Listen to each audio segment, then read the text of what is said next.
Right. So when last we left, and you're going to notice I keep looking down for a second at the beginning of each video, I'm starting a timer that's at 5 minutes. So if you hear a sound, all these videos I'm trying to make in between 5 and 10 minutes to chunk the information. So when you design a course, and this is something that's going to come in Module 3 and Module 4, you really want your instructional videos to not be too long.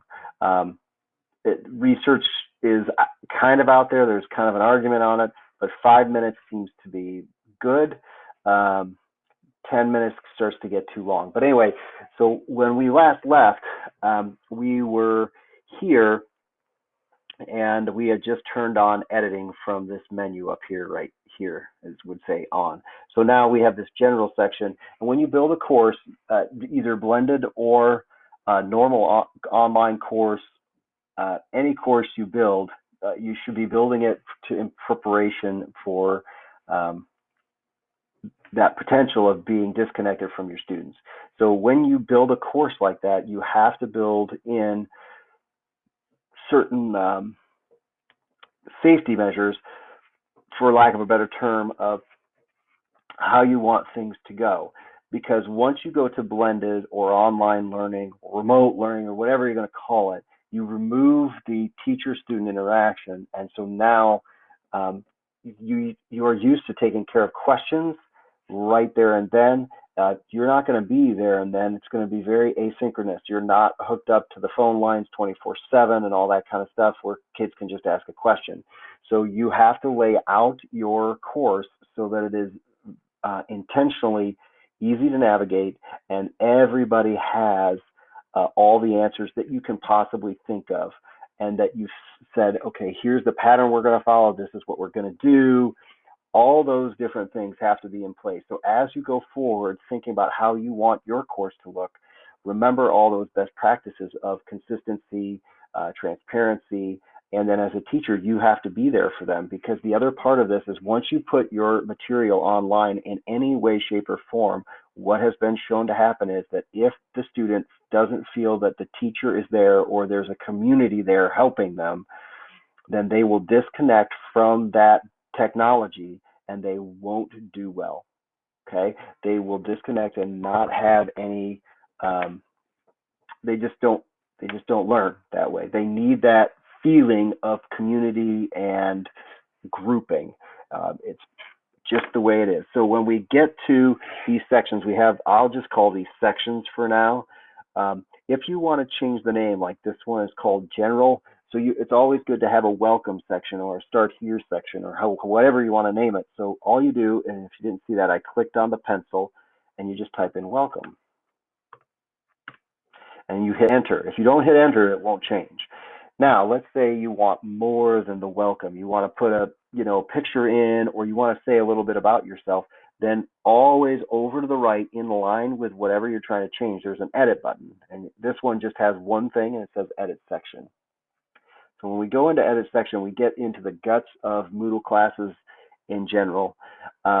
Notice how this is changed to custom. If it was stuck in general, it would just say general, and that it's automatic. But if we change it, it comes back to welcome.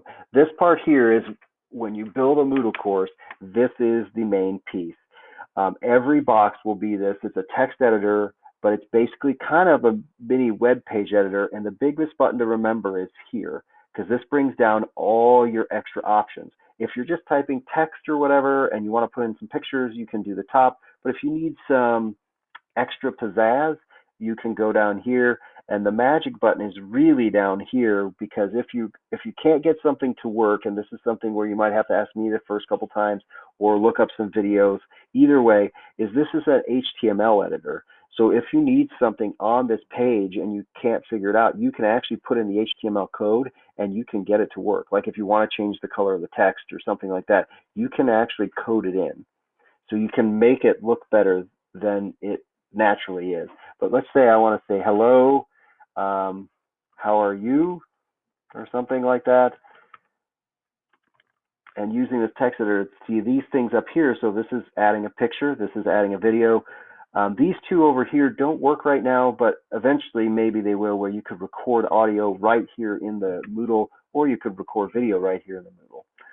But for right now, we can add in embed videos that we already made and embed pictures. So how do we add a picture real fast is we click on picture. You will always want to browse the repository, and usually you're going to upload. You could look for recent files or your private files. When you upload more and more pictures, you're going to get more stuff here. But I have a file ready to go. It's my Bitmoji here, and it's unnamed. And you always will bring it in, and then you'll just say name it however you want. If you want people to be able to readily access it, you can change this if you want to. However, but I like mine staying all rights reserved, and I'm going to upload the file. It's going to bring it up huge.